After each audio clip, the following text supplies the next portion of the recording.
तिथं आज भेंडीची भाजी बनवतेस ना? हो, आज भेंडीची भाजी काढून आणूया.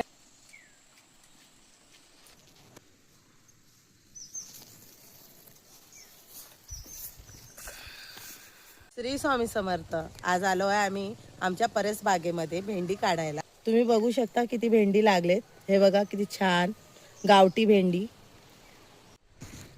श्रावण महिन्यात आम्हाला भाजीची काही कमी पडत नाही, कारण आम्ही जी भाजी लावलेली असते ती खायला भेटतेच. आणि रानभाज्या पण भरपूर असतात. तुम्ही बघू शकता आता सुरुवात झालेली तर आहे. भेंडी आहे ना नेहमी कापून काढायची, तोडून. हे बघा, हाताने ओढून काढायची नाही भेंडी, कारण झाडाला इजा होते, मग परत ती भेंडी लागत नाही. हा सफेद भेंडा आहे. हा गावाकडेच भेटतो, बाजारात ही भेंडी भेटत नाही. आणि ही भेंडीची भाजी ना खूप छान लागते. बाजारात क्वचितच कुठेतरी भेटतं.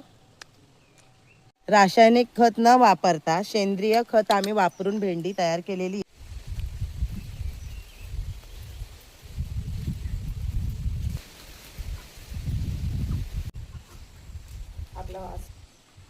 हे बघा, हा भेंडी झालेली आहे.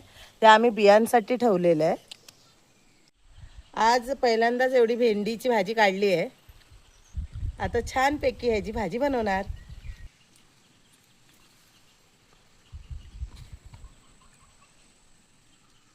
सफेद भेंडी मी कधीच पाहिली नव्हती, आणि हे जास्त करून कोकणातच ही भेंडीची भाजी होते. आणि ही एक नंबर भाजी होते. आणि